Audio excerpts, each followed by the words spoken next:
ಸುಕ್ಷೇತ್ರ ಶ್ರೀ ರಸಸಿದ್ದೇಶ್ವರ ಮಠದ ಹಿರಿಯ ಶ್ರೀಗಳಾಗಿದ್ದಂಥ ಗುರುಸ್ವಾಮಿಗಳವರ 9ನೇ ವರ್ಷದ ಪುಣ್ಯ ಸಂಸ್ಮರಣೆ ಹಾಗೂ ವಿಶೇಷವಾಗಿ ಇವತ್ತು ಸಮಗ್ರ ಕೃಷಿ ಕಾರ್ಯಾಗಾರವನ್ನು ಅದರ ಉಪನ್ಯಾಸ ಕಾರ್ಯಕ್ರಮವನ್ನು ಶ್ರೀಮಠದ ಪರಮ ಪೂಜ್ಯ ಶ್ರೀಗಳಾದಂಥ ಶ್ರೀ ನಂಜುಂಡಸ್ವಾಮಿ ಶ್ರೀಗಳು ಈ ಕಾರ್ಯಕ್ರಮವನ್ನು ಆಯೋಜಿಸಿ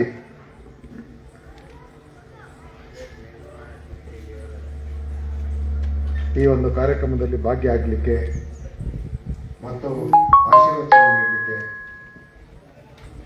ಆಹ್ವಾನದ ಮೇರೆಗೆ ಆಗಮಿಸಿರ್ತಕ್ಕಂಥ ಹಲವಾರು ಮಠದ ಪರಮ ಪೂಜ್ಯ ಶ್ರೀಗಳಾದಂಥ ಷಡಕ್ಷರ ಶ್ರೀ ದೇಶಿಕೇಂದ್ರ ಮಹಾಸ್ವಾಮಿಗಳ ಪಾದಗಳಿಗೆ ನಮನಗಳನ್ನು ಸಲ್ಲಿಸ್ತಾ ಶ್ರೀಮಠದ ಇವತ್ತಿನ ಕಾರ್ಯಕ್ರಮದ ರೂವಾರಿಗಳು ಮತ್ತು ಈ ಶ್ರೀಮಠ ಹಾಗೂ ಕುಂದೂರು ಬೆಟ್ಟವನ್ನು ಈ ಪ್ರದೇಶವನ್ನು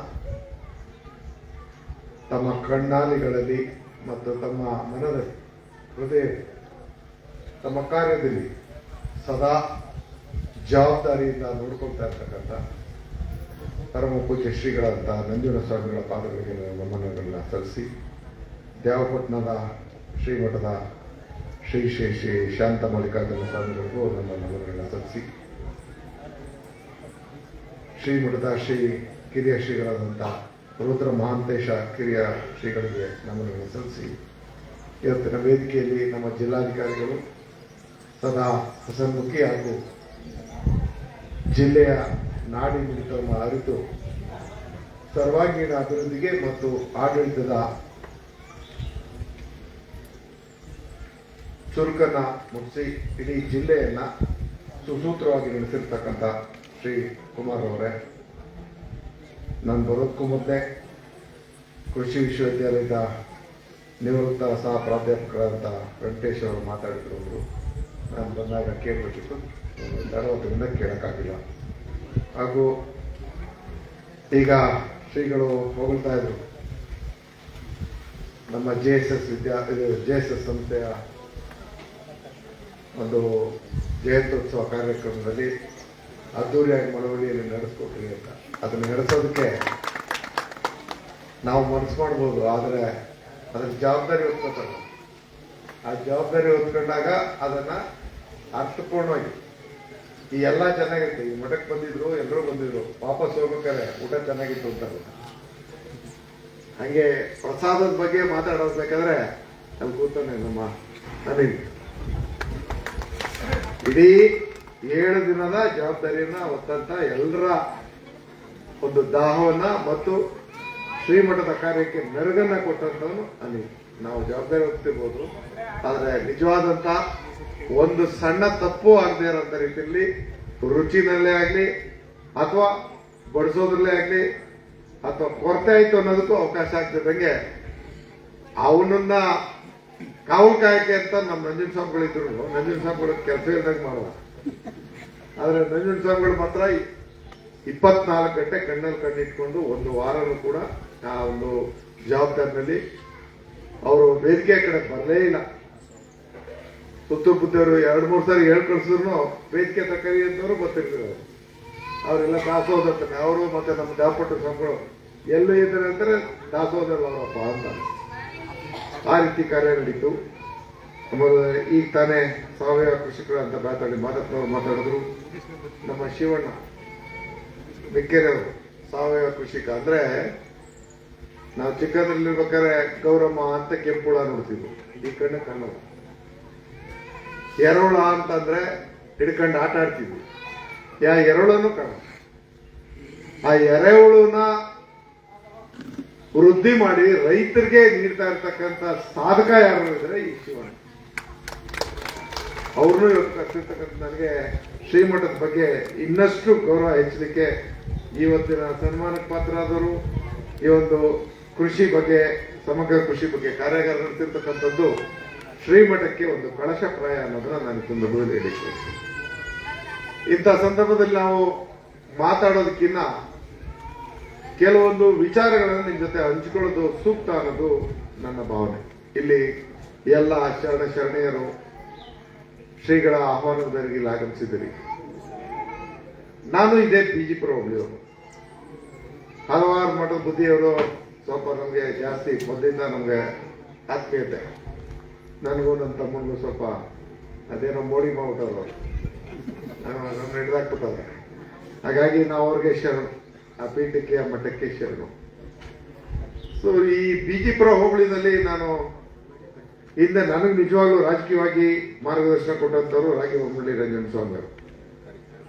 ಈ ಕ್ಷೇತ್ರ, ಈ ಭಾಗದ ಜನ, ಇಲ್ಲಿ ಯಾವ್ಯಾವ ವರ್ಗದ ಜನ ಇದ್ದಾರೆ, ಇವರ ನೋವುಗಳೇನು, ಇವ್ರ ಬದುಕು ಹೇಗಿದೆ, ಈ ಬದುಕನ್ನ ಬದಲಾಯಿಸಬೇಕಾದ್ರೆ ಆಡಳಿತದ ಜವಾಬ್ದಾರಿ ಸಿಕ್ಕಿದಾಗ ನಾವು ಯಾವ ಜವಾಬ್ದಾರಿಯನ್ನ ನಿರ್ವಹಿಸಬೇಕು, ತನ್ಮೂಲಕ ಜನರನ್ನ ಬರೀ ಓಟ್ಗೋಸ್ಕರ ನಾವು ರಾಜಕಾರಣ ಮಾಡೋದಲ್ಲ. ಪ್ರಥಮ ಬಾರಿಗೆ ನಮ್ಗೆ ಓಟಿನ ಓಲೈಕೆಗೆ ಬೇಕಾದ್ರೆ 2, 3ನೇ ಬಾರಿಗೆ ನಮ್ಮನ್ನ ಆ ಜನ ಆಶೀರ್ವದಿಸೋಕೆ ಕಾತರರಾಗಿ ನಿಲ್ಲೋ ರೀತಿಯಲ್ಲಿ ಮಾಡ್ಕೊಳ್ಳೋದು ನಮ್ಮ ಕೆಲಸ. ಬಹಳ ಜನ ಏನ್ ಮಾಡ್ತಾರೆ, ಸುಮ್ಮನೆ ಕಾರ್ಯಕ್ರಮಗಳು ಬರೋದು, ಭಾಗಿಯಾಗೋದು, ಬರೀ ಭಾಷಣ ಹೊಡೆಯೋದು, ಅದರ ಜೊತೆನಲ್ಲಿ ಇಲ್ಲ ಸಲ್ಲದ ಒಂದು ಜಂಜಾಟಗಳಲ್ಲಿ ಭಾಗಿಯಾಗೋದನ್ನ ಮಾಡ್ತಾರೆ.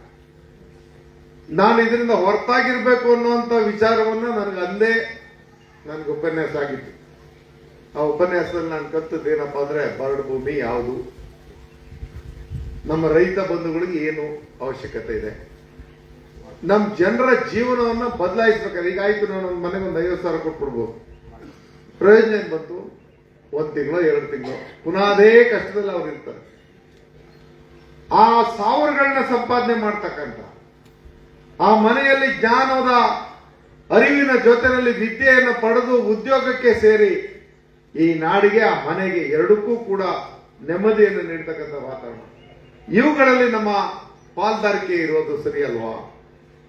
ಆ ದಿಕ್ಕಲ್ಲಿ ಯಾಕೆ ಕೆಲಸ ಮಾಡಬಾರ್ದು ಅಂತ ನಾವು ಯೋಚನೆ. ನಾನು ಪ್ರಥಮ ದಿನದಲ್ಲೂ ನಾನು ಮಳವಳ್ಳಿ ಕ್ಷೇತ್ರಕ್ಕೆ ಮೊದಲು ಮಳವಳ್ಳಿ, ಅದು ಹಳ್ಳಿ ಏನೋ ಅಂತ ಹೆಸರಿತ್ತು. ಮಳವಳ್ಳಿ ಪಟ್ಟಣ ಆಗಿರ್ಲಿಲ್ಲ.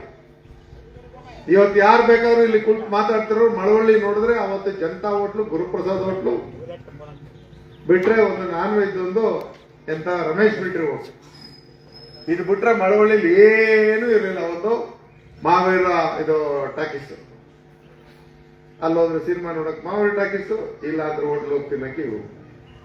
ನಮ್ಮ ಹಳ್ಳಿ ಜನಕ್ಕೆ ಏನಾದ್ರು ಮೋಜು ಅಥವಾ ಏನಾದ್ರು ಸಂತೋಷ ಪಡ್ಬೇಕು ಅಂದ್ರೆ ಇಲ್ಲ ಮೈಸೂರಿಗೆ ಹೋಗ್ಬೇಕಿಲ್ಲ ಬೆಂಗಳೂರು. ಪಟ್ಟಣದ ಸೊಬಗು ನಮ್ಮಲ್ಲೂ ನಾವು ಮಾಡ್ಕೋಬಹುದು ಅನ್ನೋಂಥದ್ದು ಇಲ್ವೇ ಇಲ್ಲ. ಅದರ ಜೊತೆನಲ್ಲಿ ಈಗ ಬೇಸಿಗೆ ಪ್ರಾರಂಭ, ಶಿವರಾತ್ರಿ ಆದ್ಮೇಲೆ ಬೇಸಿಗೆ, ಚಳಿ ಶಿಶು ಅಂತ ಹೊಟ್ಟೈತೆ ಅಂತಾರೆ. ಈಗ ಬೇಸಿಗೆ, ಈ ಬೇಸಿಗೆ ನಂತರದಲ್ಲಿ ನಾನು ಓದ್ಸತಿ ಬಂದಾಗ ನಮ್ಮ ಇಲ್ಲಿ ನಮ್ಮ ಬೊಬ್ರವಾನ ಹೇಳ್ತಿದ್ನ, ಯಾವ್ದೋ ಕಾರ್ಯಕ್ರಮ ಕುಂದೂರು ಕೂತ್ಕೋಬೇಡ, ಇನ್ನೊಂದು ಹೇಳಲ್ಲ, ಎಬ್ಬಿಡಿದ್ರೆ ಏನೋ ಹೇಳ್ಬಿಡು. ನನಗೆ ಅಲ್ಲಿ ತನಕ ಗೊತ್ತಿರಲಿಲ್ಲ. ಆದ್ರೆ ಅವನ ಅಂದ್ಮೇಲೆ ಒಬ್ರಿಗೆ ಹೇಳಿದೆ, ನಿಮ್ಮೂರ್ಲಿ ನೀರಿಲ್ಲ ಅಂತ ಹೇಳಿದವನಿಗೆ ನಾನು ಉತ್ತರ ಕೊಡೋಕೆ ಇವತ್ತು ಕಾರ್ಯ ಮಾಡ್ಬಿಟ್ಟಿರಲ್ಲ ಅಂತ. ಅದೇ ಈಗ ಆದಾಯ್ತ ತಪ್ಪಿಸ್ಬಿಟ್ರಿ, ಅದನ್ನ ನಾ ಹೇಳ್ತಾ ಇದ್ದೀನಿ. ಅಂದ್ರೆ ನಮ್ಮ ಪರಿಸ್ಥಿತಿ ಹೇಗಿತ್ತು, ಕುಂತ್ಕೊಳ್ಳಂಗೂ ಇಲ್ಲ, ನಿಂತ್ಕೊಳ್ಳಂಗೂ ಇಲ್ಲ, ನಿತ್ಯ ಕರ್ಮನೂ ಮಾಡಂಗಿಲ್ಲ. ನಮ್ಮ ಬದುಕು ಹೇಗಿತ್ತು ಅಂತಂದ್ರೆ ಕಾಡು ಪ್ರಾಣಿಗಳಿಗಿನ್ನ ಹತ್ತತ್ಲೆ. ಕಾಡಾದ್ರೂ ಹತ್ರಲ್ಲಾದ್ರೂ ಇರ್ತಾರೆ, ನಮ್ಮಲ್ಲಿ ಹತ್ರನೂ ಕಾಣದೇ ಇರ್ತಕ್ಕಂಥ ಪ್ರದೇಶ ಇದೆ. ಈಗ ನಮ್ಮ ಹಲವಾರು ಮಠ ಸ್ವಾಮಿಗಳು ಹೇಳಿದ್ರು, ಒಂದು ರಾಸಾಯನಿಕ ಗೊಬ್ಬರನ ಬದಲಾಯಿಸ್ಬೇಕಲ್ಲ, ಆ ಕೃಷಿ ಪದ್ಧತಿನ ಬದಲಾಯಿಸ್ಬೇಕಲ್ಲ. ಯಾವ ರೀತಿಯಲ್ಲಿ ನಮ್ಮ ಜನರನ್ನ ಬದಲಾಯಿಸಿದ್ರೆ, ಈಗ ನಾನು ಹನಿ ನೀರಾವರಿ ಯೋಜನೆ ತಂದು ನಿಮ್ಗೆ ಗೊತ್ತು, ನನಗೆ ನಾಚಿಕೆ ಆಯ್ತದೆ. 9ನೇ ವರ್ಷ ನಡೀತಾರೆ, ಮತ್ತೆ 5 ವರ್ಷ ಬಿಡಿ, ಇಚ್ಛಾಶಕ್ತಿ ಇಲ್ಲದೆ ಇರೋರು ಜವಾಬ್ದಾರಿಗೆ ಬಂದ್ರು, ನಾನು ಟೀಕೆ ಮಾಡಕ್ ಹೋಗಲ್ಲ, ಅದು ಅವ್ರ ಇಚ್ಛೆ, ಇದು ನನ್ನ ಇಚ್ಛೆ. ಈಗ ಮತ್ತೆ ಅದಕ್ಕೆ ಚಾಲನೆ ಕೊಟ್ಕೊಂಡು ನಿಂತಿದ್ದೀನಿ. ಕೆಲವರು ಹೇಳ್ತಿರು, ಲ್ಯಾಟರ್ ಕೂಡ ಕೇಳ, ಏನ್ ಮಾಡ್ಬಿಟ್ಟು ಹಂಗೆ ಬಿಟ್ಟು ಹೇಳಿದ್ದಾನ. ಇನ್ ಕೆಲವರು ನೀರು ಕೂಡ ಕೇಳ, ನಮ್ಗೆ ಗೊತ್ತು ವ್ಯವಸಾಯ ಮಾಡೋದು ಅಂತಾನೆ. ಕೆರೆಗೆ ನೀರು ಬಂದ್ಬಿಟ್ರೆ ನನ್ನ ಜಮೀನು ನೀರು ಬಂದಂಗಾದ ಅಂತಾನೆ. ರಾಜಕೀಯ ಮಾಡಕ್ಕೆಲ್ಲ ಬಂದಿರೋದು, ದುಡ್ಡು ಹೊಡೆಯಕ್ಕೆ 600 ಕೋಟಿ ಸಣ್ಣದಾಯ್ತಲ್ಲ ಅಂತಾನೆ. ಏನಂತ ಹೇಳೋದು, ಎಲಬಿಲ್ಲದ ನಾಲ್ಗೆ ಹೆಂಗ್ ಬೇಕಾದ್ರೂ ಮಾತಾಡೋದು. ಅದ್ರ ಹಿಂದೆ ಇರ್ತಕ್ಕಂಥ ಉದ್ದೇಶ, ಜೊತೆಗೆ ಬದುಕಿನಲ್ಲಿ ಆಗ್ತಕ್ಕಂಥ ಬದಲಾವಣೆ. ಇವತ್ತು ನಮ್ಮ ಜೀವನದಲ್ಲಿ ಸಂಪೂರ್ಣ ನಾವು ಕೃಷಿ ಆಧಾರ. ಎಲ್ಲಿದ್ದು ಕಾರ್ಖಾನೆ? ಎಷ್ಟು ಜನ ಮನೆಯಲ್ಲಿ ಸರ್ಕಾರಿ ಉದ್ಯೋಗದಲ್ಲಿ ಅಕಸ್ಮಾತ್ ಆದ್ರೂ ಮೇಟ್ರು ಇಲ್ಲ ಇಲ್ಲ ಸಣ್ಣ ಪುಟ್ಟ ಉದ್ಯೋಗಕ್ಕೆ ಹೋಗೋದು, ಎಲ್ಲೋ ಅಲ್ಲೊಬ್ರು ನಮ್ಮ ಪ್ರೊಫೆಸರ್ ತರದವರು ಹೋಗೋರು. ಹುಡುಕ್ಬೇಕು. ಮೊದಲಾದ್ರೂ ಮಹಾರಾಜರ ಕಾಲದಲ್ಲಿ ವಿದ್ಯೆ ಚೆನ್ನಾಗಿತ್ತು, ಈಗ ಅರಬರ ವಿದ್ಯೆ ಕಲಿಯೋರು ಇಲ್ಲ ನಮ್ಮಲ್ಲಿ. ಅದಕ್ಕೆ 2 ವಿಭಾಗನ ನಾನು ಆಯ್ಕೆ ಮಾಡ್ಕೊಂಡೆ. ಒಂದು ಕೃಷಿಯ ಬದುಕಿನಲ್ಲಿ ನಮ್ಮ ಜನರ ಬದುಕನ್ನು ಬದಲಾಯಿಸ್ತು.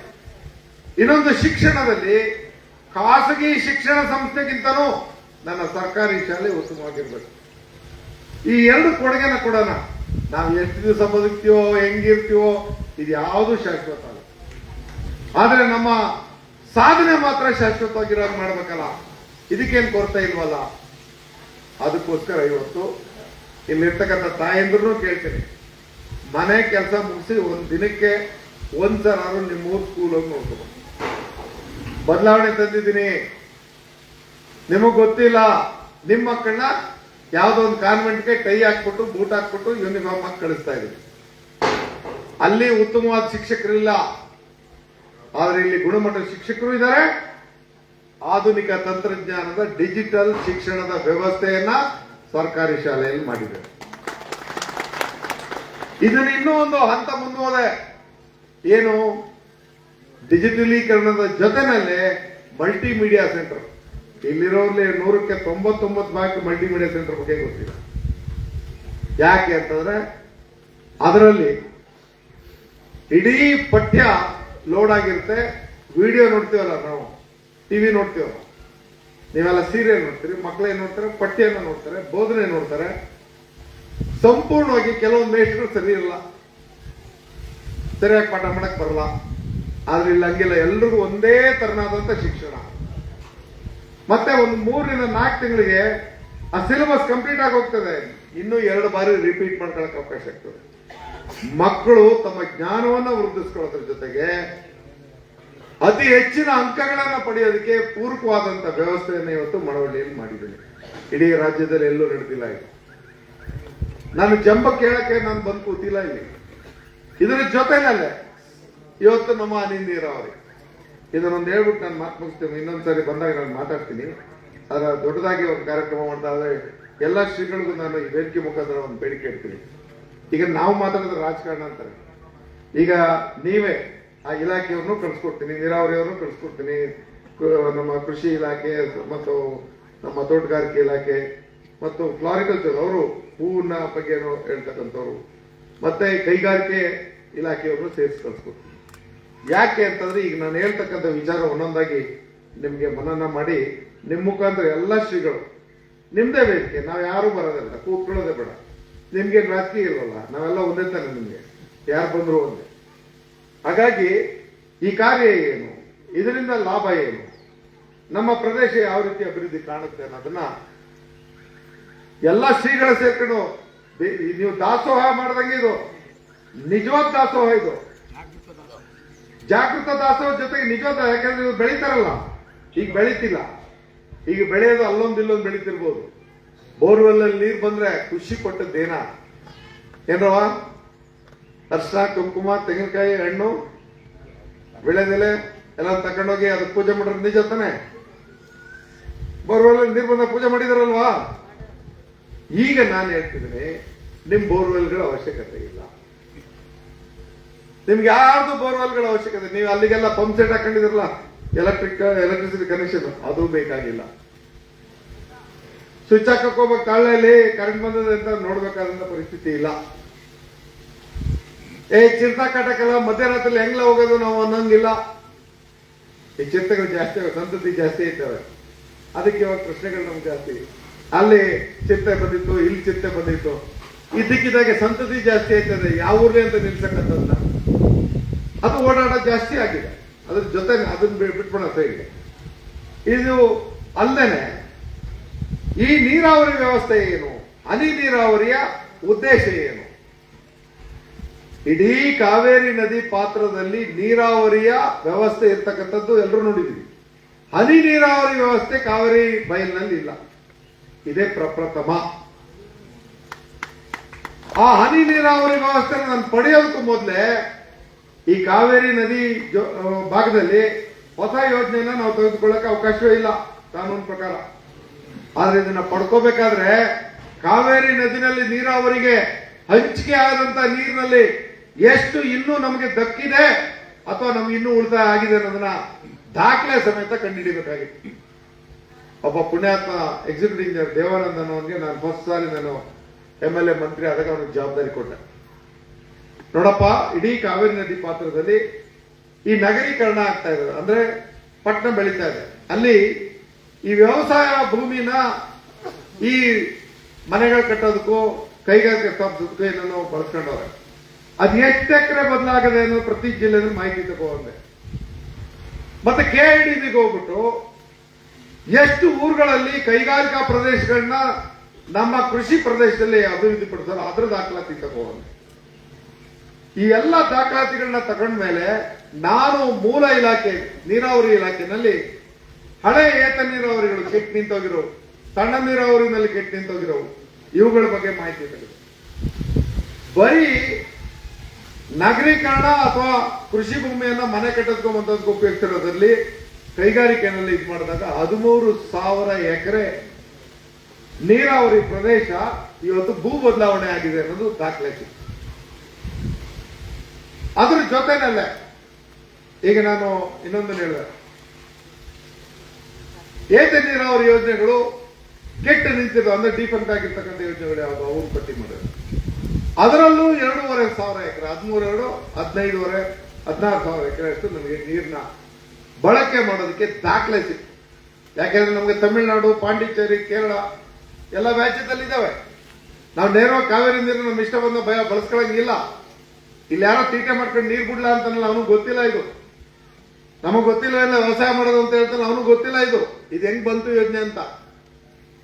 ಇಲ್ಲಿ ಯಾರು ನನ್ಗೆ ಅರ್ಜಿನೂ ಕೊಟ್ಟಿರಲಿಲ್ಲ ಮಳವಳ್ಳಿ ತಾಲೂಕಿನವರು ನಾನು ಹನಿ ನೀರಾವರಿ ಮಾಡ್ಕೊಡು ಅಂತ. ಆದ್ರೆ ದೂರದೃಷ್ಟಿಯನ್ನ ಇಟ್ಕೊಂಡು ಈ ಯೋಜನೆಗೆ ಮೊದಲು ನೀರಿನ ಉಳಿಕೆ, ಆ ನೀರಿನ ಉಳಿಕೆಯನ್ನ ಯಾವ ರೀತಿ ಸದ್ಬಳಕೆ ಮಾಡ್ಕೋಬೇಕು. ಬರೀ ಹೊಲಗಳಿದ್ವು, ನೀರಾವರಿ ಆದ್ರೆ ಏನಂದ್ರೆ ಸ್ವಾಮಿ ಪ್ರೊಫೆಸರ್ ಅವರೇ, ನೀರಾವರಿ ಪ್ರದೇಶ ಏನಂತ ಕರೀತಾರೆ? ಹೊಲ ಅಂದ್ರ ಗದ್ದೆ ಅಂದ್ರ. ಸೊ ಹಂಗಾದ್ರೆ ನಾನು ಹೊಲನ ಗದ್ದೆ ಮಾಡ್ತಾ ಇದ್ದಾನೆ ಅಲ್ಲ, ಈಗ ಹೊಲನ ಗದ್ದೆ ಮಾಡ್ತಾ ಇದ್ದೀನಿ ತಾನೆ ನಿಮ್ ಲೆಕ್ಕದಲ್ಲಿ. ನೀರಾವರಿ ಪ್ರದೇಶನ ಅಲ್ಲ ಮಿತವಾಗಿಸೋದಿಲ್ಲ, ಹೊಲ ಇತ್ತು, ಬರಡು ಭೂಮಿ, ಹೊಲಕ್ಕೆ ನೀರು ಕೊಟ್ಮೇಲೆ ಗದ್ದೆ ಆಯ್ತು. ಈ ಗದ್ದೆ ಮಾಡಕ್ ಹೊರಟವಂಗೆ ನಿದ್ದೆ ಇಲ್ದಂಗೆ ಮಾಡ್ತಾವ್ರಲ್ಲ ನಮ್ ಜನ, ಏನ್ ಮಾಡ್ಬೇಕು? ನನ್ ತಪ್ಪೇನು ಇಲ್ಲಿ? ಇದು ರಾಜಕಾರಣ ಅಲ್ಲ, ಇದು ಅಭಿವೃದ್ಧಿ, ಇದು ಸೇವೆ. ಒಂದು ಕೆರೆಗೆ ನೀರು ಬಿಟ್ಬಿಟ್ರೆ ನನ್ನನ್ನು ಕರ್ಕೊಂಡು ಕುಂದೂರು ಕೆರೆಯಲ್ಲಿ ಎಲ್ಲರೂ ಸೇರ್ಕೊಂಡು, ನಾವು ಯಾವನ ನಮ್ಮ ತಿಂಗಳಲ್ಲಿ ದೊಡ್ಡಸ್ವಾಮಿ ನಮ್ಮ ಪ್ರಕಾಶ್ ಎಲ್ಲರೂ ಸೇರ್ಕೊಂಡು ಪ್ರಕಾಶಪ್ಪ ಕರ್ಕೊಂಡು ಎಲ್ಲರೂ ಹಾರ ತುರಾಯಿ ಡೋಲು ಎಲ್ಲ ತಗೊಂಡ್ಬಂದು ಅವತ್ತು ತೋರಣ ಹಾಕಿ ಆಧುನಿಕ ಭಗೀರಥ ಅಂತ ಹೆಸರಿಟ್ಬಿಟ್ರು. ಅವ ಉಪ್ಪಾರವನು ಭಗೀರಥನ್ಗೆ ಅವನ ಹೆಸರುವಾಸಿ, ಇವರೆಲ್ಲ ಸೇರ್ಕೊಂಡು ನನಗೆ ಆ ಹೆಸರಿಡೋದೇನೆ ಇಟ್ಬಿಟ್ಟು ಒಂದು ಕೆರೆಗೆ ನೀರು ತಂದೋದಕ್ಕೆ ಇಷ್ಟ ಮಾಡ್ತಾರಲ್ಲ, ಏನಾದ್ರು ಮಾಡ್ಬೇಕಲ್ಲ ಅನ್ನೋ ತಲೆನಲ್ಲಿ ಹೊರಟದು ಈ ಹನಿ ನೀರಾವರಿ ತರ ಕಾರಣ. ಆ ಬರೀ ನಾಗೇಗೌಡರು ಮಾಡಿದಂತ ಒಂದು ನಾಲೆ ಹಾಕಲ್ಲ ಅಲ್ಲ, ಇಲ್ಲಿ ತರ್ಕೊಂಡು ಅದೇ ನಾಲೆ. ಆ ನಾಲೆನಲ್ಲಿ ನೀರು ತರಬೇಕು ಅಂತಂದ್ರೆ ನಮ್ಮ ಎಂತ ಏತನೇರವರು ಅಲ್ಲಲ್ಲ, ನಂಜಾಪುರ ಏತನೇರ, ಆ ನಂಜಾಪುರ ಏತನೇರವ್ರ ನೀರ್ನ ಇಲ್ಲಿ ತನಕ ತಂದ್ಬಿಟ್ರೆ ಸಾಕು. ನಾನೇ ನೀರು ತಂದ್ರೆ ಸ್ವಾಮಿ, ನಾನು ಮೋಟರ್ ಸೈಕಲ್ ನಾನೇ ಏರಿ ಮೇಲೆ ಬಂದ್ಬಿಟ್ರೆ ನಾನು ಹಿಂದೆ ಒಂದು 150-200 ಬೈಕ್ ಕಳ್ಕೊತಿದ್ವಿ. ಅದ್ರಲ್ಲಿ ಇನ್ನೊಂದು ಕೆಲವು ಘಾತಕತನ ಇರ್ತದ. ನಾನೇ ಪಕ್ಕದಲ್ಲಿ ಇರ್ತಿದ್ನಲ್ಲ, ಅವ ಮೊದಲು ನಾನೇನ ಹೊಡೆದ್ಬಿಟ್ಟು ಜಮೀನು ಬಿಟ್ಕೊಬಿಡೋದು. ಕೆರೆಗೆ ನೀರು ತರ್ತಾವನಿ, ಅವ ಅದಕ್ಕೆ ಕೇಳ್ತಿಲ್ಲ, ಅವ್ರ ಅಪ್ಪನೆಲ್ಲ ಅದು ನೀರು ಯಾವನ್ನ ಅಂತ ಜಗಳ ತಿಂದ್ಕೊಬಿಡೋದು. ಅವ್ರ ಜೊತೆಲೂ ಜಗಳ ಆಡಿ ಕೆರೆ ತುಂಬಿಸೋ ತಳಪ್ಪ ಮೊದಲು ಅಂತರ್ಜಲ ಹೆಚ್ಚಲಿ ಅಂತ ಅವತ್ ಮಾಡ್ತಿರ್ಬೇಕಾದ್ರೆ ಇವ್ರು ಯಾರಿಗೂ ಇದ್ರ ಬಗ್ಗೆ ಇನ್ನೊಂದು ಯೋಜನೆ ಬರ್ತದೆ ಅಂತ ಕಲ್ಪನೆ ಇರಲಿಲ್ಲ. ತದನಂತರ ಈ ನೀರಿನ ಉಳಿಕೆ, ಹೊಸ ಯೋಜನೆಯ ಅನುಮೋದನೆ, ಅಂತಾರಾಜ್ಯದ ಒಪ್ಪಂದದ ಜೊತೆನಲ್ಲಿ ಈ ನೀರಿನ ಸದ್ಬಳಕೆ ಮಾಡೋದಕ್ಕೆ ಹನಿ ನೀರಾವರಿ ಯೋಜನೆ ಆ ಎಲ್ಲ ಬಂದು ನಮ್ಮೂರು ಒಂದನಿ ನೀರು ಹೋಗಲ್ಲ, ಊರಿಗಾಲಿ ಹನಿ ನೀರಾವರಿ ಯೋಜನೆ ಅಂತ ಅದಕ್ಕೆ ಹೆಸರು ಇಟ್ಟರು. ಅದು ಇಲಾಖೆ ಮಾಡೋದು, ನಾನೇನು ಹೆಸರು ಹೇಳಿಲ್ಲ. ಇವರು ಹೆಸರು ಕೇಳೋಣ ಅಂತ ಇವತ್ತು ಅದನ್ನು ಬೇಕಾದ್ರೆ ಯಾರು ಟೀಕೆ ಮಾಡ್ಬೋದು. ಆಯ್ತು, ಆ ಏತ ನೀರಾವರಿ ಯೋಜನೆ ಪ್ರತಿಯೊಂದು ಭಾಗಕ್ಕೂ ಪೈಪ್ಲೈನ್ ಮುಖಾಂತರ ಹನಿ ನೀರಾವರಿಗೆ ಜೋಡಣೆ ಆಗ್ತಕ್ಕಂಥ, ಇದರ ಸಮಾನಾಂತರವಾಗಿ ಪ್ರತಿಯೊಂದು ಕೆರೆಗಳು ಈ ಭಾಗದಲ್ಲಿ ಎಷ್ಟಿದೆ 30,000 ಎಕರೆ ಪ್ರದೇಶದಲ್ಲಿ ಅಲ್ಲಿ ಎಷ್ಟು ಕೆರೆ ಬರ್ತವೆ ಅಷ್ಟು ಕೆರೆಗೂ ನೇರವಾಗಿ ಪೈಪ್ಲೈನ್ ಅಲ್ಲಿ ಆ ಕೆರೆಗಳಿಗೆ ನೀರು ಹೋಗ್ತಕ್ಕಂಥ ಇಷ್ಟು ವ್ಯವಸ್ಥೆನ ಇದರಲ್ಲಿ ಕಲ್ಪಿಸಿದ್ವಿ. ಈ ಭಾಗದ ಪ್ರತಿಯೊಬ್ಬ ರೈತನಿಗೂ ಹನಿ ನೀರಾವರಿಯ ವ್ಯವಸ್ಥೆಯನ್ನು ಕಲ್ಪಿಸ್ತಕ್ಕಂಥದ್ದು ಈ ಯೋಜನೆಯಲ್ಲಿ ಅಳವಡಿಕೆ ಆಗಿರತಕ್ಕಂಥ ವಿಚಾರ. ಈಗ ಮುಂದುವರೆದ ಭಾಗ ಈಗ ನಮ್ಮ ಮುಂದೆ ಪ್ರಶ್ನೆ ಹಾಕುತ್ತಿರೋದು. ಈಗ ಇವರು ಸಾವಯವ ಕೃಷಿ ಅಂದ್ರು, ಆಧುನಿಕ ಕೃಷಿ ಅಂದ್ರು, ಸಾಮೂಹಿಕ ಕೃಷಿ ಅಂದ್ರು, ಈ ಎಲ್ಲನೂ ಬೇಕು ನಮ್ಗೀಗ. ಯಾಕೆಂದ್ರೆ ನಮ್ಮ ರೈತರು ಅರ್ಥ ಮಾಡ್ಕೋಬೇಕಾದ್ರೆ ಈ ಜಾಗದಲ್ಲಿ ಈಗ ಒಬ್ಬ 2 ಎಕರೆ ಮಡಿಕೊಂಡವನೆ, ನಾ ಮೆಣಸಿನಕಾಯಿ ಬೆಳಿತೀನಿ, ಇನ್ನೊಬ್ಬ ಟೊಮೆಟೊ ಬೆಳಿತೀನಿ, ಅವನಿಗೆ ಉತ್ತಮವಾದಂತ ಮಾರುಕಟ್ಟೆ ಸಿಕ್ಕುತ್ತೋ ಇಲ್ಲೋ ಹೇಳಕ್ಕಾಗಲ್ಲ. ಆದ್ರೆ ನಾವು ಮಾರ್ಕೆಟ್ ಲಿಂಕೇಜ್ ವ್ಯವಸ್ಥೆ ಜೊತೆನಲ್ಲಿ ಕೃಷಿ ಪದ್ಧತಿಯನ್ನ ಮಾಡಲಿಕ್ಕೆ ಹೊಸ ವ್ಯವಸ್ಥೆಯನ್ನು ಕಲ್ಪಿಸಿದ್ವಿ. ಏನಂದ್ರೆ 1,000 ಎಕರೆಗೆ ಒಂದು ಬ್ಲಾಕ್ ಸೊಸೈಟಿ, 1,000 ಎಕರೆಗೆ ಬ್ಲಾಕ್ ಸೊಸೈಟಿ. ಅದ್ರ ಜವಾಬ್ದಾರಿ ಏನು? ಆ ಪ್ರದೇಶದಲ್ಲಿ ಒಂದು 300 ಜನ 305 ಜನ ರೈತರವ್ರೆ. ಅವ್ರ ಮುಂದೆ ಈ 30 ಸೊಸೈಟಿಗಳಿಗೆ ಒಂದು ನೋಡಲ್ ಸೊಸೈಟಿ ಅಂತ ಮಾಡಿರ್ತೀವಿ. ಅವ್ರ ಜವಾಬ್ದಾರಿ ಏನು? ಇವ್ರಿಗೆ ಯಂತ್ರೋಪಕರಣ ಕೊಡೋದು, ಇವರಿಗೆ ಮಾಹಿತಿಗಳನ್ನ ಕೊಡ್ತಕ್ಕಂಥದ್ದು, ವೈಜ್ಞಾನಿಕವಾಗಿ ಇವ್ರಿಗೆ ಒಂದು ದತ್ತಾಂಶಗಳನ್ನ ಒದಗಿಸ್ಕೊಡ್ತಕ್ಕಂಥದ್ದು, ಬೇಡಿಕೆ ವಿಚಾರವನ್ನ ಇವರಿಗೆ ಮನವರಿಕೆ ಮಾಡಿಕೊಡ್ತಕ್ಕಂಥದ್ದು, ಇದೆಲ್ಲನೂ ನೋಡೋದಕ್ಕೆ ಒಂದು ನೋಡಲ್ ಸಂಸ್ಥೆ. ಇವೆಲ್ಲ ಯಾರ ಮಾಡೋದು? ನಾವೇ, ನಮ್ಮ ರೈತರಿಲ್ಲ. ಒಂದು ಸೊಸೈಟಿಗೆ ಸದಸ್ಯರಾಗಿ ಅಂತಂದ್ರೆ ಎಷ್ಟು ಮೆಂಬರ್ಶಿಪ್? 600 ರೂಪಾಯಿ ಅಂತಾರೆ. ಆಯ್ತು, 600 ರೂಪಾಯಿ ಅಂತಾರೆ. ಒಂದು ನಿನ್ನ ಸೊಸೈಟಿಗೆ ನೀನು 600 ರೂಪಾಯಿನ ಒಬ್ಬ ಸದಸ್ಯನಾಗಕ್ಕೆ ಹಿಂದೆ ಹೊಡೆದ್ರಲ್ಲ, 600 ಕೋಟಿ ರೂಪಾಯಿನ ಯೋಜನೆ ಬಗ್ಗೆ ಯಾರು ಯೋಚನೆ ಮಾಡೋದು ಬೇಡವಾ? ನಿನ್ನ ಸೊಸೈಟಿಗೆ ನೀನು 600 ರೂಪಾಯಿ ಕೂಲಿ ಲೆಕ್ಕದಲ್ಲಿ ಮಾತಾಡಿದ್ರೆ ಗಂಡಾಳಿಗೆ ಒಂದಿನದ್ದು. ಆದ್ರೆ ಒಬ್ಬ ಭೂಮಾಲೀಕ ತನ್ನ ಸದಸ್ಯತ್ವವನ್ನ ತನ್ನ ಬ್ಲಾಕ್ ಸೊಸೈಟಿಗೆ, ನೀರಾವರಿ ಸೊಸೈಟಿಗೆ 600 ರೂಪಾಯಿ ಕೊಟ್ಟು ಸದಸ್ಯನಾಗೋದ್ರೆ ಅದಕ್ಕೆ ಕಿತ್ತಾಟ. ಯಾಕಲ ಕೊಡ್ಬೇಕು? ಏನ ಅವ್ರ ಅಪ್ಪಲ್ಲ? ನಾನು ಇದನ್ನೆಲ್ಲ ವ್ಯಂಗ್ಯವಾಗಿಯೂ ಹೇಳ್ತಾ ಇದ್ದೀನಿ, ನೋವಿನಲ್ಲೂ ಹೇಳ್ತಾ ಇದ್ದೀನಿ. ಇದು ಇಷ್ಟೊಕ್ಕೆ ಈ ಚಾಲನೆ ಆಗ್ಬೇಕಾಗಿತ್ತು. ಈ ಯೋಜನೆ ಅಸಹಕಾರದಿಂದ ಈ ಯೋಜನೆ ಹಂಗೆ ನಿಂತಿದೆ. ನಮ್ಮ ರೈತರ ಅಸಹಕಾರ ಇರಲಿಲ್ಲ ಅಂದಿದ್ರೆ ಇಷ್ಟೊತ್ತಿಗೆ ಒಂದು 3-4 ವರ್ಷ ಆಗ್ತಿತ್ತು ಬೆಳೆ ಪ್ರಾರಂಭ ಆಗಿ. ಎಷ್ಟು ಬೆಳೆ ಬೆಳೆದಿರ್ತಿದ್ರು. ಮುಂದುವರೆದ ಭಾಗ ಹೇಳ್ತೀನಿ. ಒಂದು ಬ್ಲಾಕ್ ಸೊಸೈಟಿ ಮುಂದೆ ನೋಡಲ್ ಸೊಸೈಟಿ ಒಂದು ಸಿಸ್ಟಮ್ ತಂದಿರ್ತಾರೆ. ಅಲ್ಲಿ ಒಂದು ಲೋಕಲ್ ಡಿಮ್ಯಾಂಡ್ ಬೆಳೆಗಳು ಏನಿದೆ, ಯಾವುದಕ್ಕೆ ಬೇಡಿಕೆ ಇದೆ ಲೋಕಲ್ ಅಲ್ಲಿ, ಸ್ಟೇಟ್ ಡಿಮ್ಯಾಂಡ್ ಏನಿದೆ, ನ್ಯಾಷನಲ್ ಡಿಮ್ಯಾಂಡ್ ಏನಿದೆ, ಅಂದ್ರೆ ರಾಷ್ಟ್ರ ಮಟ್ಟದಲ್ಲಿ ಏನ್ ಡಿಮ್ಯಾಂಡ್ ಇದೆ, ಅಂತಾರಾಷ್ಟ್ರೀಯ ಮಟ್ಟದಲ್ಲೂ ಕೂಡ ಏನ್ ಡಿಮ್ಯಾಂಡ್ ಇದೆ ಅನ್ನೋದನ್ನ ಚಾರ್ಟರ್ ಆಗಿ ತೋರಿಸ್ತಾರೆ. ಅದು ನಮ್ಮ ಆಡು ಭಾಷೆನಲ್ಲೇ ಇರುತ್ತೆ. ಅದನ್ನ ವಿಶ್ಲೇಷಣೆ ಮಾಡಕ್ಕೆ ಒಬ್ಬ ಅಧಿಕಾರಿ ಇರ್ತಾರೆ. ಆ ವಿಶ್ಲೇಷಣೆ ನಂತರ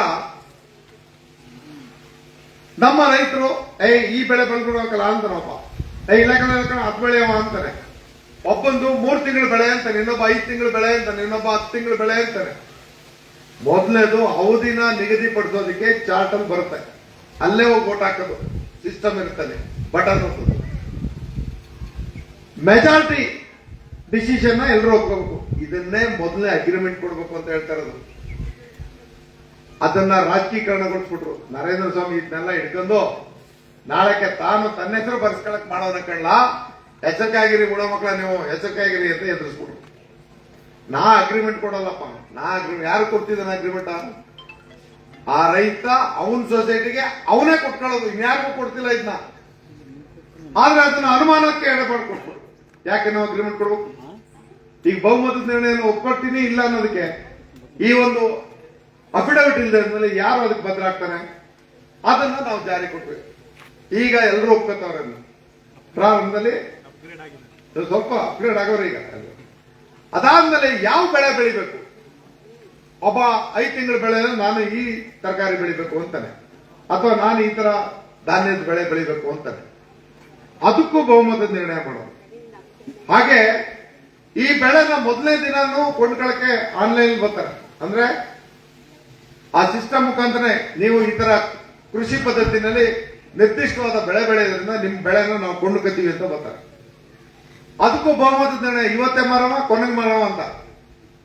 ಇವತ್ತೇ ಮಾರ್ತೀನಿ ಅಂದ್ರೂ ಸರಿ, ಕೊನೆಗೆ ಮಾರೋಣ ಅಂತಂದ್ರು ಸರಿ, ಬಹುಮತದ ನಿರ್ಣಯ ಅದಕ್ಕೂ. ಇದಾದ ತಕ್ಷಣ ಪೂರ್ಣ ಬೆಳೆನ, ಆ 1,000 ಎಕರೆ ಬೆಳೆನ ಇನ್ಶೂರೆನ್ಸ್ಗೆ ಒಳಪಡಿಸ್ತಕ್ಕಂಥದ್ದು. ಇನ್ಶೂರೆನ್ಸ್ ಅಂತ ದುಡ್ಡಿಲಿಂದ ಬಂದಪ್ಪ, ನಿನ್ಗೆ ಲೋನ್ಗೆ ಅವಕಾಶ ಸ್ಪಷ್ಟವಾಗಿರ್ತಕ್ಕಂಥ ಪ್ರದೇಶ ಇದೆ. ನಿನ್ಗೆ ಯಾವ ಬ್ಯಾಂಕ್ನವನು ಲೋನ್ ಕೊಡಲ್ಲ ಅಂತ ಹೇಳ. ಇದ್ರ ಜೊತೆಗೆ ನಾನು ನನ್ನ ಜಮೀನಿಗೆ ಏರ್ ಕಟ್ಬೇಕಲ್ಲ, ನನ್ನ ಜಮೀನಿಗೆ ಕಳೆ ಕೇಳಬೇಕಲ್ಲ, ಆ ಪ್ರಶ್ನೆ ಇಲ್ಲ ಇಲ್ಲಿ. 1,000 ಎಕರೆನಲ್ಲೂ ಕೂಡ ಒಂದೇ ಬೆಳೆ ತೀರ್ಮಾನ ಮಾಡಿದಿರಿ, ಒಪ್ಪಿಗೆ ಕೊಟ್ಟಿದ್ದೀರಿ. ಆ ಒಂದೇ ಬೆಳೆನಲ್ಲಿ ನೀವು ಯಂತ್ರೋಪಕರಣಗಳ ಮುಖಾಂತರ ಕೃಷಿ ಪದ್ಧತಿಯನ್ನ ನಡೆಸೋದು. ಹಾಗಾಗಿ ವೈಯಕ್ತಿಕವಾದಂತ ಕೃಷಿ ಪದ್ಧತಿನಲ್ಲಿ ನಿಮಗೆ ಒಂದು ಏನೋ ಕೂಲಿ ನಷ್ಟ ಆಗ್ತಿತ್ತಲ್ಲ, ಅದು ಕಡಿಮೆ ಆಗುತ್ತೆ. ಯಂತ್ರೋಪಕರಣಗಳ ಮುಖಾಂತರ ಸಾಮೂಹಿಕ ಕೃಷಿ ಮಾಡ್ತೀರಿ, ತದನಂತರ ಬಿತ್ತನೆ ಮಾಡ್ತೀರಿ, ಬೆಳೆ ಬೆಳಿತೀರಿ. ಲ್ಯಾಟ್ರಲ್ಸ್ ಅದಕ್ಕೆ ತಕ್ಕಂತೆ ನೀವು ಅದನ್ನ ಜೋಡಣೆ ಮಾಡಿ ಹಾಕ್ತೀರಿ. ಇದನ್ನ ಯಾರು ಮಾಡೋದು? Block society. ಇದಕ್ಕೆ ಪೂರ್ತಿ ವ್ಯವಸ್ಥೆ ಕಲ್ಪಿಸ್ಕೊಡೋರು ನೋಡಲ್ ಸೊಸೈಟಿ. ಅದಕ್ಕೋಸ್ಕರ ಅಗ್ರಿಮೆಂಟ್ ಅಲ್ಲೇ ತೋರಿಸಿರ್ತಕ್ಕಂಥದ್ದು ಏನಪ್ಪಾ ಅಂತಂದ್ರೆ, ನೋಡಲ್ ಸೊಸೈಟಿಗೆ ಮತ್ತು ಬ್ಲಾಕ್ ಸೊಸೈಟಿಗೆ, ನೋಡಲ್ ಸೊಸೈಟಿಗೆ ನೀವು ಬೆಳೆ ಬೆಳೆದ ಮೇಲೆ ಬರ್ತಕ್ಕಂಥ ಆದಾಯದ 0.5% ಕೊಡ್ತಕ್ಕಂಥದ್ದು. ಈ ಬ್ಲಾಕ್ ಸೊಸೈಟಿಗೆ ನೀವು ಬೆಳೆ ಬೆಳೆದ ಲಾಭ ಬರ್ತದಲ್ಲ ಅದರ 1% ಕೊಡ್ತಕ್ಕಂಥದ್ದು. ಈಗ ನಿಂತ ದಳ್ಳಾಳಿ ಎಷ್ಟು ಹೊಡಿತಾ ಇದನು? ಆ ದಳ್ಳಾಳಿ ಪ್ರಶ್ನೆ ಇಲ್ಲಿ ಇಲ್ವಲ್ಲ ನಿಮ್ಗೆ. ಹೀಗೂ ಬೆಳೆದ ಮೇಲೆ ನಿಮಗೆ ಅಲ್ಲಿ ಪೂರಕವಾಗಿ ಸ್ವಾಮಿಗಳು ಹೇಳ್ತಾರಲ್ಲ, ನಿಮ್ ರಾಸಾಯನಿಕ ಗೊಬ್ಬರ ಉಪಯೋಗಿಸಬೇಕಾಗಿಲ್ಲ, ಸಾವಯವ ಕೃಷಿಗೆ ನೀವು ಅಳವಡಿಸ್ಕೊಂಡ್ರಿ ಅಂದ್ರೆ ತನ್ನಷ್ಟಕ್ಕೆ ತಾನೇ ಒಂದು ಬೆಲೆ. ನೀವೆಲ್ಲ ಸಾವಯವ ಕೃಷಿಕರು ಇಲ್ಲೇ ಇದ್ರಿ. ಒಂದು ಸಾಮಾನ್ಯ ಬೆಳೆಗೂ ಸಾವಯವ ಕೃಷಿ ಬೆಳೆಗೂ ದರ ವ್ಯತ್ಯಾಸ ಎಷ್ಟಿರ್ತದೆ? 20%. ಈಗ ನಾವು ಒಂದು ಎಕರೆಗೆ ನಾನು ಒಂದು 100 ಟನ್ ಬೆಳೆದ್ರೆ ಈ ಸಾವಯವದಲ್ಲಿ ಒಂದು 40ರಿಂದ 50% ಬರ್ಬೋದು. ಬೆಳೆ ಕಡಿಮೆ ಆಗುತ್ತೆ. ಬೆಲೆ ಮಾಮೂಲಿ ಒಂದೇ ರೇಟ್. ಈ ರೇಟ್ಗೂ ಆ ರೇಟ್ಗೂ ವ್ಯತ್ಯಾಸ ಹೇಳಪ್ಪ ಅಂದ್ರೆ ಇದು 50 ಇದೆ, ಅದು 80 ಇರುತ್ತೆ ಸರ್ ಅಷ್ಟೇ. ನಿಮಗೆ ನಾನೊಂದು ಹೇಳ್ತೀನಿ ಕೇಳ್ಕೊಳ್ಳಿ. ಈ ಹನಿ ನೀರಾವರಿ ಪದ್ಧತಿಯಿಂದ ಈಲ್ಡ್ ಅಂದ್ರೆ ಆ ಇಳುವರಿ ಇದೆಯಲ್ಲ, ಇಳುವರಿ ತನ್ನಷ್ಟಕ್ಕೆ ತಾನೇ 3 ಪಟ್ಟಾಗುತ್ತೆ ಈ ಪದ್ಧತಿ, ಹನಿ ನೀರಾವರಿ ಪದ್ಧತಿ. ಹಾಗೆ ಸಾವಯವ ಕೃಷಿಗೆ ನೀವು ಒಳಪಟ್ಟರು ಅಂತೇಳಿ ಡಬಲ್ ಆಯ್ತು ಅದರ ರೇಟ್, 6 ಪಟ್ಟು ಸಿಕ್ತು. ಏನಪ್ಪಾ, ನೀನು ಸಾಮಾನ್ಯವಾದಂತ ನೀರಾವರಿ ಪ್ರದೇಶದಲ್ಲಿ ಬೆಳೆಯುವಂತ ಬೆಳೆಯ 6 ಪಟ್ಟಾಯ್ತು. ಅದನ್ನೇ ಇವತ್ತು ನನ್ನ ಈ ಬಿಜಿಪುರ ಹೋಬಳಿಯ ಬರಡು ಭೂಮಿನಲ್ಲಿ ಏನೇ ಬೆಳೆ ಬೆಳೆದ್ರು ಆ ಬೆಳೆ ಈಗ ಸಿಗ್ತಾ ಇರ್ತಕ್ಕಂಥದ್ದು ಮತ್ತೆ ಮುಂದೆ ಬರ್ತಕ್ಕಂಥದ್ದು ವ್ಯತ್ಯಾಸ ನೋಡಿದ್ರೆ 8ನೇ ಒಂದು ಭಾಗದ ಬೆಳೆ ಇವತ್ತು ಬರ್ತಾ ಇರ್ತಕ್ಕಂಥ ಬೆಳೆ. ಸೊ ಮಲ್ಟಿಪ್ಲಿಕೇಶನ್ 8 ಮಾಡ್ಬೇಕಾ? 8 ಅಂದ್ರೆ ಇವತ್ತಿನ ಕೃಷಿ ಪದ್ಧತಿಯ 48 ಪಟ್ಟಿನಷ್ಟು ಆದಾಯವನ್ನು ಪಡೆಯುವಂತ ಕೃಷಿ ಪದ್ಧತಿಗೆ ನಾವು ಧುಮುಕ್ತಾ ಇದ್ದೀವಿ ಅನ್ನೋದನ್ನ ಮೊದಲು ಆಲೋಚನೆ ಮಾಡ್ತೀವಿ. ಈ ಕಲ್ಪನೆ ಇಲ್ದೇನೆ ಬರೀ ಲೆಕ್ಕ ನಾನು ಗುಣಾಕಾರ ಹಾಕ್ದೆ, ಗುಣಾಕಾರ ಬೇಡ. ಆದ್ರೆ ವಾಸ್ತವದ ಚಿತ್ರಣಕ್ಕೆ ಬರ್ತಾ ಇದೀವಲ್ಲ, ಇದಕ್ಕೆ ನಮ್ಮ ಜನ ರೆಡಿ ಆಗ್ತದೆ. ನಾನು ಸ್ವಲ್ಪ ತಡ ಆಗಿದೆ, ಆದ್ರೆ ಈ ಮಾತನ್ನ ನಾನು ಕೇಳ್ಪಟ್ಟ ಮೇಲೆ ನಾನು ಹಂಗೆ ಹೋಗ್ಬಾರ್ದು, ಅರ್ಧಂಬರ್ಧ ಮಾತಾಗ್ತದೆ ಅಂತ ಅಂದ್ಬಿಟ್ಟು ನಾನು ಅದನ್ನ ಮುಂದುವರೆದ ಭಾಗವಾಗಿ ನಾನು ಮಾತಾಡ್ತೀನಿ. ಈ ಪದ್ಧತಿನ ಅಳವಡಿಸ್ಕೋಬೇಕ ಬೇಡ? ಗಂಡಸರು ಬೇಡ, ಬರೀ ಹೆಂಗ್ಸರು ಹೇಳುವ, ಇದು ಬೇಕಾ ಬೇಡ? ಬರೀ ಹೆಂಗ್ಸರು ಹೇಳಿ, ತಾಯಂದ್ರು ಯಜಮಾನ ತಂದ್ಕೊಟ್ಟಿರ್ತಾನೆ ಮನೇಲೆಲ್ಲ, ಬೆಳಿಬೇಕಾ ಬೇಡವಾ? ಈ ತರ ಯಾರು ಮಾತಾಡೋದು ನಿಮ್ಗೆ ಬೇಕಾಗಿಲ್ಲ ಹಂಗಾರೆ. ಇಂಥ ಪದ್ಧತಿನ ತಂದ್ಕೊಟ್ರೆ ನಾನು ಕೇಳ್ತಾ ಇರ್ತಕ್ಕಂಥ ಒಂದು ವರ್ಗ ತಂದಿಲ್ಲ, ಒಂದು ಊರಿಗೆ ತಂದಿಲ್ಲ, ಒಂದು ಜಾತಿಗೆ ತಂದಿಲ್ಲ, ಸರ್ವರಿಗೂ ಈ ವ್ಯವಸ್ಥೆನ ತಂದು ಇಟ್ಬಿಟ್ಟಿದ್ದೀವಿ. ಇನ್ನು ನೀವು ತಕೊಂಡು ಉಣ್ಣೋದಷ್ಟೇ ಬಾಕಿ ಇರೋದು. ಈ ಜಾಗದಲ್ಲಿ ಅನುಮಾನಗಳು ಬೇಡ, ಅಪಸ್ವರಗಳು ಬೇಡ, ಟೊಂಕು ಮಾತುಗಳಂತೂ ಬೇಡವೇ ಬೇಡ. ಅದಕ್ಕೋಸ್ಕರ ಈ ವೇದಿಕೆನ ಸ್ವಲ್ಪ ನಾನು ಸ್ವಾರ್ಥಕ್ಕೆ ಉಪಯೋಗಿಸ್ಕೊಂಡೆ ಅಂದ್ರೂ ತಪ್ಪಲ್ಲ, ಆದ್ರೆ ಸ್ವಾರ್ಥ ನಂದಲ್ಲ, ನಮ್ಮ ಜನರ ಹಿತಕ್ಕೋಸ್ಕರ ಆ ಸ್ವಾರ್ಥನ ಬಳಸ್ಕೊಂಡಿದ್ದೀನಿ. ದಯಮಾಡಿ ಶ್ರೀ ಕ್ಷೇತ್ರ ಶ್ರೀಗಳು ಮತ್ತು ಎಲ್ಲಾ ಪೀಠಾಧ್ಯಕ್ಷರು ನನ್ನ ಮನವಿಯನ್ನು ಸ್ವೀಕರಿಸ್ತಿರೋದು ತಿಳ್ಕೊಂಡಿದ್ದೀನಿ. ಈ ಬಿಜೆಪಿ ಒಬ್ಳಿಗೆ ನೀವು ರಾಜಕಾರಣಕ್ಕೆ ಹೋಗಿ ನಮ್ಗೇನೋ ಮಾಡಬೇಡಿ, ಸುಮ್ಮನೆ ಸ್ವಲ್ಪ ಎಲ್ಲ ಜನಗಳ ಹತ್ರ ಹೋಗಿ ಈ ಯೋಜನೆಯ ಸಾಫಲ್ಯತೆನ ಹೇಗೆ ಕಂಡುಕೋಬೇಕು, ಇನ್ನು ಮುಗ್ಧತೆ ಯಾಕೆ, ಇದ್ರಲ್ಲಿ ನಿಮ್ಮ ಅನುಮಾನಗಳಿದ್ರೆ ಬಪ್ಪ ನಾನೇ ಮಾತಾಡ್ತೀನಿ ಅಂತ ನೀವೇ, ನಿಮಗೂ ಅನುಮಾನ ಇದ್ರೆ ಅಧಿಕಾರಿಗಳು ಕಳಿಸ್ಕೊಡ್ತೀನಿ, ಅಥವಾ ನನ್ನ ಹತ್ರ ಕೇಳಿ ಕರೀರಿ ಯಾವತ್ತಾರು. ಅದೇನೋ ನಾವು ಇಂಥ ಊರಿಗೆ ಹೋಗಿದ್ದು ಅನುಮಾನ ವ್ಯಕ್ತಪಡಿಸು, ನಿನ್ನ ಮೇಲೆ ಏನೋ ಆರೋಪ ಮಾಡ್ತಿದ್ರು ಅಂದ್ರೂ ಕರೀರಿ, ಬರ್ತೀನಿ. ಏನ್ ತೊಂದರೆ ಇಲ್ಲ, ಈಗೇನು ವಿಡಿಯೋ ಕಾಲು ಇದೆ, ಏನ್ ತೊಂದರೆ ಇಲ್ಲ. ಸೊ ಹಾಗಾಗಿ ಇಂಥ ಉತ್ಕೃಷ್ಟವಾದಂತ ಪದ್ಧತಿಯನ್ನು ನಾವು ಜಾರಿಗೆ ತಂದ್ರೆ, ಈಗ ಸ್ವಾಮಿಗಳು ಹೇಳಿದ್ರಲ್ಲ, ಭೂಮಿ ಉಸಿರಾಡ್ತಿಲ್ಲ, ಭೂಮಿ ಉಸಿರಾಡಬೇಕು, ಭೂಮಿಗೂ ಆಕ್ಸಿಜನ್ ಬೇಕು, ಭೂಮಿ ಬದುಕಿದ್ರೆ ಬೆಳೆ ಉತ್ತಮ ಆಗುತ್ತೆ, ಬೆಳೆ ಉತ್ತಮ ಆದ್ರೆ ನಮ್ಮ ಬದುಕು ಉತ್ತಮ ಆಗುತ್ತೆ. ಇನ್ನು ಮುಂದೆ ತಿಳ್ಕೊಳ್ಳಿ, ಇವತ್ತು ವಿಶ್ವಸಂಸ್ಥೆಯ ಪ್ರಮುಖ ವ್ಯಕ್ತಿಯೊಬ್ರು ಆರ್ಟಿಫಿಷಿಯಲ್ ಇಂಟೆಲಿಜೆನ್ಸ್ ಏನಂತಾರೆ ಅದನ್ನ ಕನ್ನಡದಲ್ಲಿ, ಅದೇ ಕೃತಕ ಬುದ್ಧಿಮತ್ತೆಯಿಂದಾಗಿ ಇನ್ನು 40% ಉದ್ಯೋಗ ಕ್ಷೀಣಿಸುತ್ತೆ ಅಂತ ಹೇಳ್ತಿದ್ದಾರೆ. ಅಂದ್ರೆ ಸುಮಾರು ಇವತ್ತಿಗೆನೆ 10 ಕೋಟಿ ಉದ್ಯೋಗ ಇಡೀ ಪ್ರಪಂಚದಲ್ಲಿ ಕ್ಷೀಣಿಸ್ಬಿಡುತ್ತೆ. ಹಂಗಾದ್ರೆ ಏನ್ ಮಾಡೋದಲ್ಲ, ಇನ್ನು ಹಿಂಗೆ ಕಟ್ಟಕ್ಕೆ ಕಟ್ಕೊಂಡು ಕೂತಿರೋದ, ಒಬ್ಬರ ಮೇಲೆ ಒಬ್ಬ ಚಾಡಿ ಹೇಳ್ಕೊಂಡು ಕೂತಿರೋದ, ಕಿತ್ಲು ಮಾಡ್ಕೊಂಡು ಕೂತಿರೋದ, ಬದುಕನ್ನ ಬದಲಾಯಿಸ್ಕೋಬೇಕಲ್ಲ. ಅದಕ್ಕೆ ಹೊಸ ಯೋಜನೆಯಲ್ಲಿ ನಮ್ಮ ಬದುಕನ್ನ ನಾವು ಕಟ್ಕೊಳ್ಳೋ ಕೆಲಸ ಮಾಡೋಣ. ಇನ್ನು ಮುಂದೆ ಬರ್ತೀನಿ ಆ ವಿಚಾರಕ್ಕೆ. ಮಾರ್ಚ್ ತಿಂಗಳಲ್ಲಿ ಒಂದೊಂದು ಪಂಚಾಯತಿಗೆ ಒಂದೊಂದು ಗಂಟೆ ಟೈಮ್ ಕೊಟ್ಕೊಂಡು ನಾನೇ ಬರ್ತೀನಿ. 10 ಪಂಚಾಯತಿ ಬರ್ತದೆ. ಬೆಳಿಗ್ಗೆ 6 ಗಂಟೆಯಿಂದ ನೀವು ಟೀ ಕೊಟ್ಟರು ಅಲ್ಲೇ, ಇಡ್ಲಿ ಕೊಟ್ಟರು ಅಲ್ಲೇ, ದೋಸೆ ಕೊಟ್ಟರು ಅಲ್ಲೇ, ಚಿತ್ರಾನ್ನ ಕೊಟ್ಟರು ಅಲ್ಲೇ, ಮುದ್ದೆ ಕೊಟ್ಟರು ಅಲ್ಲೇ, ಆಮೇಲೆ ಇನ್ನೊಂದು ನೀವು ಕೊಡಲ್ಲ ಬಿಡಿ ಅಲ್ಲೇ. ಆ ಜಾಗದಲ್ಲಿ ನಿಮ್ ಜೊತೆನಲ್ಲಿ ಎಲ್ಲಾನು ಅಧಿಕಾರಿಗಳ ಜೊತೆನಲ್ಲಿ ನಾನೇ ಬಂದು ಮನವರಿಕೆ ಮಾಡ್ಕೊಂಡು ಈ ಚಟುವಟಿಕೆಯನ್ನ ಏಪ್ರಿಲ್ ಅಥವಾ ಮೇ ತಿಂಗಳಲ್ಲಿ ಪ್ರಾರಂಭ ಮಾಡೋಕೆ ಸಜ್ಜುಗೊಳ್ತಿದ್ದೀನಿ. ಮಾರ್ಚಲ್ಲಿ ಮಾಡಕ್ಕಿದ್ದೆ, ಬಜೆಟ್ ಬಂದ್ಬಿಡ್ತು. ಆ ಟೈಮಲ್ಲಿ ಮುಖ್ಯಮಂತ್ರಿಗಳ ಟೈಮ್ ಸಿಕ್ಕೋದಿಲ್ಲ, ನಮ್ಮ ಸಚಿವರುಗಳ ಟೈಮ್ ಸಿಕ್ಕಲ್ಲ ಅಂದ್ಬಿಟ್ಟು ಮೇಗೆ ಅದನ್ನ ಮೇ 1ನೇ ವಾರದಲ್ಲಿ ಮಾಡೋಣ ಅಂತ ತೀರ್ಮಾನ ಮಾಡಿದ್ದೀನಿ.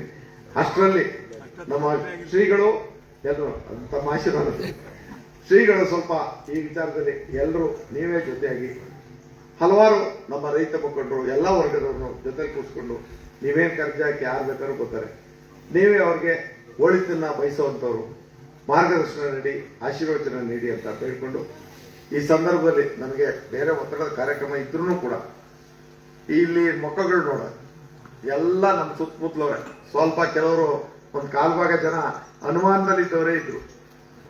ಉಪಯೋಗಿಸ್ಕೋಬೇಕಲ್ಲ ಇದೇ ಸಂದರ್ಭನ, ಸಂಖ್ಯೆ ಇದಲ್ಲ ಉದ್ದೇಶ ಮುಖ್ಯ ಅನ್ನೋದನ್ನ ಹತ್ಕೊಂಡು ಈ ಮಾತನಾಡಿದ್ದಾರೆ. ಏನಾದರೂ ನಿಮಗೆ ಇದರಲ್ಲಿ ಇನ್ನಷ್ಟು ಮಾಹಿತಿಗಳೇನಾದ್ರು ಬೇಕಿದ್ರೆ ನಾನು ಸೂಕ್ತ ಸಂದರ್ಭದಲ್ಲಿ ಅಧಿಕಾರಿಗಳು ಮತ್ತು ನಮ್ಮ ಜವಾಬ್ದಾರಿ ಕೆಲಸ ನಾನು ಮಾಡ್ತೀನಿ ಅನ್ನೋ ವಿಚಾರ ತಿಳಿಸಿ, ಶ್ರೀಮಠದ ಈ ಕಾರ್ಯಕ್ಕೆ ಅತ್ಯಂತ ಆಭಾರಿಯಾಗಿ, ಶ್ರೀಮಠದ ಭಕ್ತನಾಗಿ ಸದಾ ನಿಮ್ಮ ಆಶೀರ್ವಾದವನ್ನು ಬಯಸಿ ನನ್ನ ಮಾತಿಗೆ ಹೇಳ್ತಾರೆ. ಎಲ್ರಿಗೂ ಧನ್ಯವಾದ.